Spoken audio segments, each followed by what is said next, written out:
នៅដើមជំពូកដោយសារវីរបុរសបានមកជាមួយបងប្រាប់របស់គាត់វីកូនិយាយថាខ្ញុំមិនដែលឃើញភាពស្គូតលីឡាបែបនេះទេតើ Black Bear អាជីពអាចត្រឡប់មកសួនដាវម្ដងទៀតដល់របៀបណាបន្តមកបងស្រីរបស់វីរបុរស Luna និយាយថាគាត់មិនដែលត្រូវបានគេប្រាប់រឿងទាំងអស់នេះពីមុនមកទេនោះហើយជាមូលហេតុដែលរឿងនេះកើតឡើងតែទោះយ៉ាងណាវានៅតែលឿនលុបពេកហើយពួកគេទាំងអស់គ្នារៀបចំខ្លួនទៅជួបឪពុកបងស្រីរបស់វីរបុរស Mary និយាយថាប្រហែលជាឪពុកយើងដឹងគ្រប់យ៉ាងដែលកំពុងកើតឡើងហើយបន្ទាប់មកនាងឆ្ងល់តើឪពុករបស់នាងសម្រេចចិត្តមិនឲ្យគាត់ក្លាយជា Black Bearer អាជីពឬក៏គាត់ស្លាប់ហើយចង់ឃើញជីវិតបន្ទាប់ពីស្លាប់មើលទៅដូចម្ដេចតែនាងទទូចថាគាត់មិនគួរគិតបែបនោះទេគាត់ត្រូវតែក្លាយជាអ្នកខ្លាំងជាងមុនហើយប្រយុទ្ធជំនួយខ្ញុំនៅពេល Luna ត្រូវបានគេសួរថាហេតុអ្វីបានជានាងនាំគាត់មកនាងនិយាយថាខ្ញុំមិនបាននាំគាត់មកទេគាត់ចង់មកដោយខ្លួនឯង Mary ឆ្លើយថាអញ្ចឹងឯងគួរតែខាត់គាត់ឯងមិនគួរអនុញ្ញាតឲ្យគាត់មកទេ Luna និយាយថាមិនអីទេតើឪពុកនៅឯណាពួកគេទៅបណ្ណាល័យដែលជាកន្លែងឪពុករបស់ពួកគេនៅ Luna និយាយថាក្នុងនាមជា Black Bearer ដំបូងអាចត្រឹមតែសង្កេតហើយមិនអាចជ្រៀតជ្រែកបានទេនោះគឺជាបញ្ជារបស់ឪពុកយើងដែលជាអាយកោ Luna ឆ្លើយថាខ្ញុំមិនបាននិយាយថាខ្ញុំនឹងមិនធ្វើតាមទេគ្រប់គ្នាត្រៀមខ្លួនវេប្រហារនាងនិយាយថានេះជាការប្រមានចុងក្រោយរបស់អ្នកបញ្ជារបស់ឪពុកយើងទម្លាក់អាវុធរបស់អ្នកឬអ្នកនឹងប្រឈមមុខនឹងសេចក្តីស្លាប់វីរបុរសនិយាយថាកុំបារម្ភអីបងស្រីខ្ញុំមិនត្រឹមតែមកទីនេះក្នុងនាមជាសមាជិកគ្រួសារទេខ្ញុំមកទីនេះក្នុងនាមជាកូនប្រុសរបស់ឪពុកគ្មានអ្វីនឹងកើតឡើងទេ Vigo និយាយថាមានអ្វីបុកក្បាលឯងហើយហេតុអ្វីបានជាឯងមកទីនេះព្រោះជាធម្មតានៅពេលដែល Black Bearer អាជីពចាស់ចេញហើយពួកគេមិនអាចត្រឡប់មកវិញដោយគ្មានការអនុញ្ញាតបានទេនោះជាច្បាប់ប៉ុន្តែវីរបុរសបានបំពេញវាគាត់ទៅគោះទ្វារប៉ុន្តែភ្លាមនៅពេលដែលគាត់គោះទ្វារក៏បែកខ្ទេចឪពុករបស់គាត់និយាយថាខ្ញុំបានផ្ដល់ពេល5ឆ្នាំឲ្យឯងហេតុអ្វីបានជាឯងមកលឿនម្លេះវីរបុរសឆ្លើយថាខ្ញុំបានឮថា Shadow Key របស់ឪពុកបានខ្លាចជាខ្លាំងល្មមដែលអាចបំផ្លាញតំបន់គោលដៅទាំងមូលរបស់ឪពុកបានឪពុកបានប្រើដាវដល់កម្រិតថាមពលពេញលេញរបស់វាហើយឪពុករបស់វីរបុរសនិយាយថាតើឯងចង់ឲ្យខ្ញុំសួរម្ដងទៀតទេ Jinran Candle វីរបុរសឆ្លើយថាតើខ្ញុំត្រូវការហេតុផលដើម្បីជួបឪពុកខ្លួនឯងឬខ្ញុំមិនគួរត្រឹមតែនិយាយសុំទោសទេខ្ញុំត្រូវតែមានទំនុកចិត្តប៉ុន្តែមិនក្រអត់ក្រទុំទេខ្ញុំចង់ជួបឪពុកញញឹមបន្តិចគាត់បញ្ចេញក្លិនអាក្រក់គួរឲ្យខ្លាចចេតនាសម្លាប់ប៉ុន្តែតាមពិតគាត់សើចចេញពីក្តីសុខចំពោះសម្ដីរបស់កូនប្រុសគាត់បន្ទាប់មកវីរបុរសនិយាយថាអនត្រេជីបែលដែលបានមើលងាយយើងនៅក្នុងពិធីជប់លៀងគាត់ស្លាប់ហើយឪពុកសួរថាឯងជាអ្នកសម្លាប់គាត់ឬវីរបុរសនិយាយថាទេបងស្រី Luna ជាអ្នកសម្លាប់ប៉ុន្តែវាកើតឡើងដោយសារតែខ្ញុំឪពុកនិយាយថាមិនអីទេអង្គុយចុះប្រាប់ខ្ញុំគ្រប់រឿងខ្ញុំកំពុងស្ដាប់បន្ទាប់មកជំពូកក៏ចប់នៅក្នុងជំពូកបន្ទាប់វីរបុរសពន្យល់បន្ថែមទៀតឪពុករបស់គាត់ហាក់ដូចជាជាប់ពាក់ព័ន្ធយ៉ាងខ្លាំងនៅក្នុងរឿងជាច្រើនវីរបុរសប្រាប់គាត់ថាសត្រូវបានប្រើវត្ថុបុរាណដ៏ចម្លែកមួយដែលមានឈ្មោះថា Demon Gods Orb វាមើលទៅស្រដៀងទៅនឹងវត្ថុមួយដែលមានឈ្មោះថា Orb of Origin ឪពុកនិយាយថាតើមរកាន់ដែលជានាងប្រាប់ឯងឬវីរបុរសដឹងខ្លួនឪពុករបស់គាត់ស្គាល់មរកាន់ឪពុកសាច់ហើយនិយាយថាអញ្ចឹងនាគខ្មៅមរកាន់ដ៏អស្ចារ្យនិងមានអំណាចបានខ្លាចជាឆ្មាផ្ទះហើយឬបន្ទាប់មកគាត់និយាយថាប្រសិនបើពួកគេបានចម្លង Orb of Origin នោះជារឿងធ្ងន់ធ្ងរហើយខ្ញុំនឹងត្រូវនិយាយជាមួយ Luna អំពីបញ្ហានេះប្រហែលជាស្ដេចនៃសមុទ្រខ្មៅជាប់ពាក់ព័ន្ធគាត់គឺជាអ្នកកាន់កំទីកំទីនៃ Orb of Origin ពិតប្រាកដបន្ទាប់មកគាត់ប្រាប់វីរបុរសថាមិនអីទេដោយសារឯងបាននិយាយច្រើនម្ល៉េះខ្ញុំនឹងលើកលែងទោសឲ្យឯងសម្រាប់ការបំពានច្បាប់លើកនេះប៉ុន្តែឯងត្រូវតែចង់បានអ្វីមួយជាថ្នូរ ប្រាប់ខ្ញុំពីសំណើរបស់ឯងមកវីរបុរសនិយាយថារហូតដល់តែខ្ញុំនិយាយខកពីនេះគ្មាននរណាម្នាក់ពីត្រកូល Ran Candle គួរតែមកដល់ទីក្រុង Dikan ទេឪពុកឆ្លើយថាល្អណាស់ប្រសិនបើឯងអាចបញ្ជាក់ខ្លួនឯងដោយកំចាត់ខ្មោច Night Cashmere ដែលជាម្ចាស់លាក់កំបាំងរបស់ Dikan នោះខ្ញុំនឹងយល់ព្រមឯងមានពេល1ឆ្នាំការផឹកហាត់និងសេចក្តីសន្យា ក្រោយមកយើងជួប Kashmir ណៃខ្លាំងបឹកហ្វឹកនៅលើពិភពលោកដែលជាខ្មោច Night ឪពុករបស់វីរបុរសសួរថាអញ្ចឹងឯងគឺជាខ្មោច Night Kashmir មែនទេគាត់ឆ្លើយដោយភ័យអរថាបាទសូមអភ័យទោសចំពោះឈ្មោះដែលគួរឲ្យអៀនខ្មាស់នេះវីរបុរសនិយាយថាខ្ញុំមានអារម្មណ៍ថាជោគវាសនារបស់យើងត្រូវបានចងភ្ជាប់ជាមួយគ្នាសូមបំពេញតាមការសន្យារបស់អ្នកចំពោះខ្ញុំបន្ទាប់មក Kashmir និយាយថាជោគវាសនារបស់យើងត្រូវបានចងភ្ជាប់ហើយលោកម្ចាស់ក្មេងបន្ទាប់ពីនោះមកឪពុកនិយាយថាឯងបោកប្រាស់ឪពុកឯងហើយមានមោទកភាពចំពោះវាឬវីរបុរសឆ្លើយថាទេឪពុកវាគ្រាន់តែជាសំណាងទេឪពុកនិយាយថាមិនអីទេឯងបានជាប់ហើយចាប់ពីពេលនេះទៅដោយគ្មានការអនុញ្ញាតពីឯងគ្មានសមាជិកត្រកូល Ran Candle ណាម្នាក់អាចចូលទីក្រុង Dikan បានទេវីរបុរសអរគុណគាត់និងចាក់ចេញ បន្ទាប់ពីចាក់ចិនគាត់ប្រាប់ Luna និងអ្នកផ្សេងទៀតថាគាត់នឹងផ្ដោតលើការហ្វឹកហ្វឺនរបស់គាត់មួយខែក្រោយមកនៅក្រុមមជ្ឈមណ្ឌលហ្វឹកហ្វឺនក្រមដីរបស់ Kashmir វីរបុរសហ្វឹកហ្វឺនជួយប្រពន្ធរបស់ Kashmir គឺ Alisa ជាលើកទី30ហើយដែលគាត់ប្រយុទ្ធហើយចាញ់តែគាត់នៅតែនិយាយថាសូមម្ដងទៀតរឿងចាប់ផ្ដើមនៅខែសីហាឆ្នាំ1795ការស្លាប់របស់អង់ដ្រេបុរសចំណាស់ដែលវីរបុរសបានប្រយុទ្ធជាមួយនិងនាគបៃតងត្រូវបានប្រកាសដល់ពិភពលោកប៉ុន្តែគ្មាននរណាម្នាក់ដឹងច្បាស់ថាពួកគេស្លាប់ដោយរបៀបណាទេខ្លះថាពួកគេប្រយុទ្ធគ្នាឯងខ្លះថាពួកគេប៉ះទង្គិចជាមួយនរណាម្នាក់មកពីក្រុមមាស Gold Group ខ្លះអះអាងថាពួកគេបានធ្វើឲ្យអាធិរាជ Vermont ខឹងប៉ុន្តែពាក្យចចាមអារ៉ាមទូទៅបំផុតគឺថាពួកគេបានស្លាប់ដោយសារការប្រយុទ្ធជាមួយគ្រួសារ Ran Candle ត្រកូលរបស់វីរបុរសរបស់យើង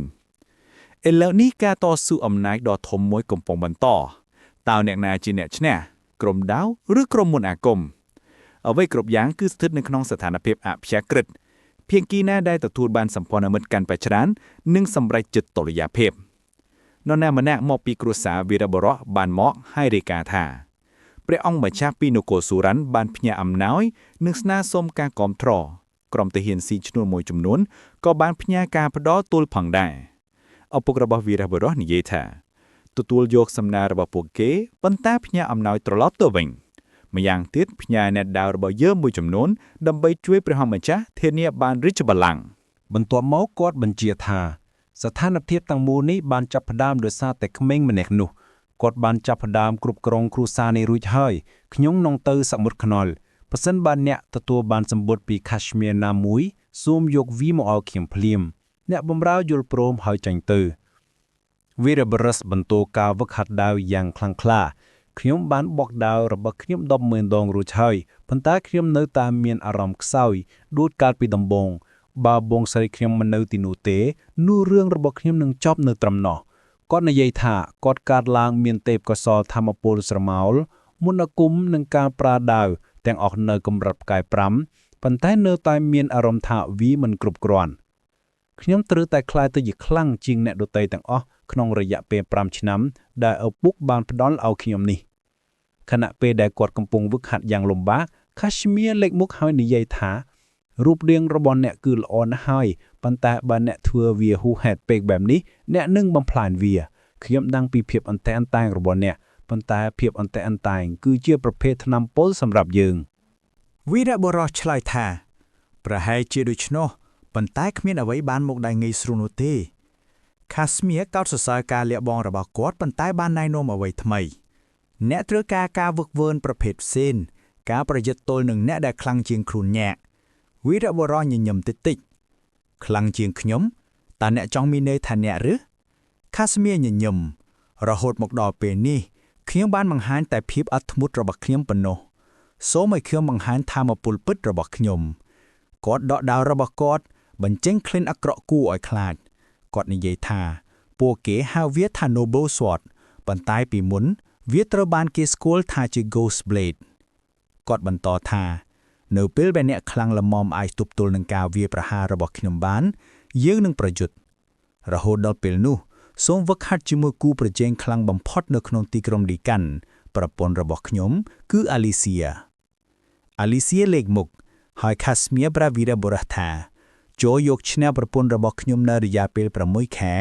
ប្រើការប្រោដាវមន្តអាគមនិងធម្មពលស្រមោលអ្វីគ្រប់យ៉ាងដែលអ្នកមានអាលីសៀនិយាយថាមុនពេលយន្តចាប់ផ្ដើមចាំថាខ្ញុំធ្លាប់នៅក្នុងកងកម្លាំងកិច្ចការពិសេសរបស់និគមវ៉ឺម៉ាន់ទោះបីជាអ្នកចាញ់ក៏ដោយក៏គុំបាក់ទឹកចិត្តដែរ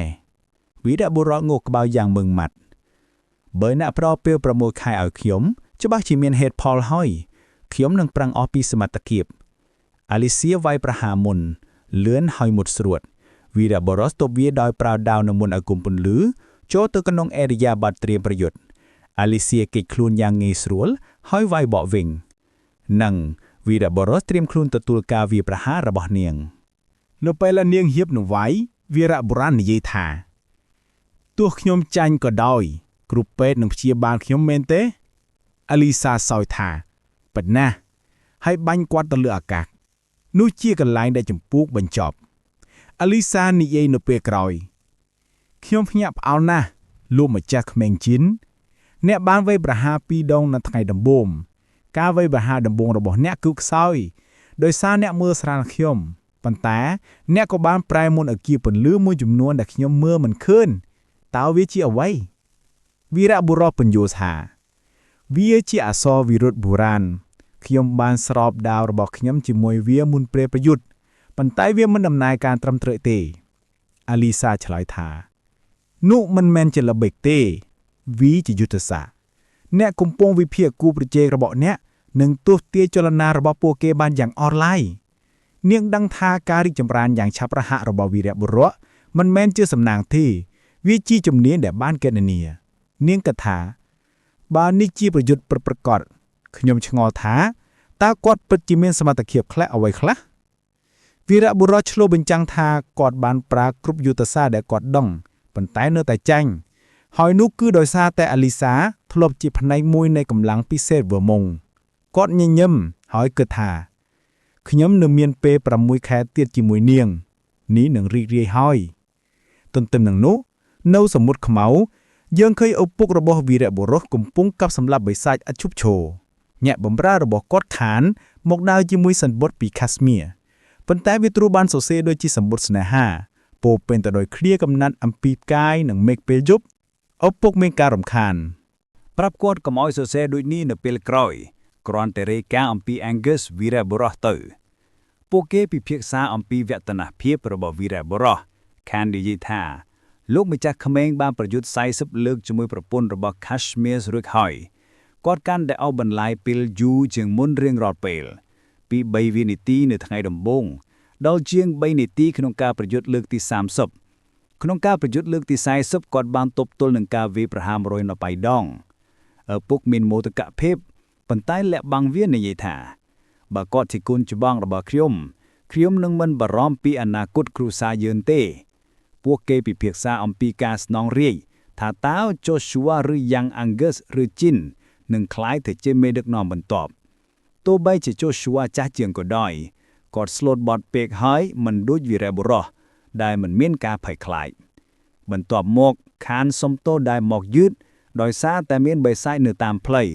ឪពុកបញ្ចេញ Aura Blade របស់គាត់ភ្លាមកាប់ឆ្លងកាត់អ្វីគ្រប់យ៉ាងដែលនៅតាមផ្លូវរបស់គាត់និងនិយាយថាលើកក្រោយមកលឿនជាងនេះប្រើផ្លូវនេះទៅនៅថ្ងៃទី93នៃការវឹកវើអាលីសានិយាយថាអស្ចារ្យណាស់លោកម្ចាស់ក្មេងជីនអ្នកអាចរុញខ្ញុំថយក្រោយបានឆ្ងាយណាស់នៅថ្ងៃនេះតោះទៅញ៉ាំការ៉េមគាត់ឆាយថាទេមិនតាន់ទេខ្ញុំនៅមានផ្លូវវែងឆ្ងាយទៀតដែលត្រូវទៅអាលីសាគិតថាការរីកចម្រើនរបស់គាត់គឺមិនគួរឲ្យជឿទេការប្រដៅមិនទាល់និងធម្មពលស្រមោលរបស់គាត់កំពុងអភិវឌ្ឍជាមួយគ្នាទាំងអស់ត្រូវបានភ្ជាប់តាមរយៈធម្មពលកិច្ចសន្យាដ៏ទាវរបស់គាត់បើវានៅតែបន្តបែបនេះ គាត់អាចនឹងកំចាត់ខ្ញុំនៅថ្ងៃស្អែកមិនមែន6ខែទៀតទេនៅថ្ងៃបន្ទាប់វីរបុរសវាអាយុធយ៉ាងសាហាវការវាអាយុធដាវរបស់គាត់ជាមួយនឹងលំបឿននិងភាពច្បាក់មិនគួរឲ្យជឿកាត់តាមការការពាររបស់អាលីសានិងថែមទាំងធ្វើឲ្យដៃរបស់នាងរបួសបន្តិចបន្តួចផងដែរហើយនោះគឺជាកន្លែងដែលភាពទី31បញ្ចប់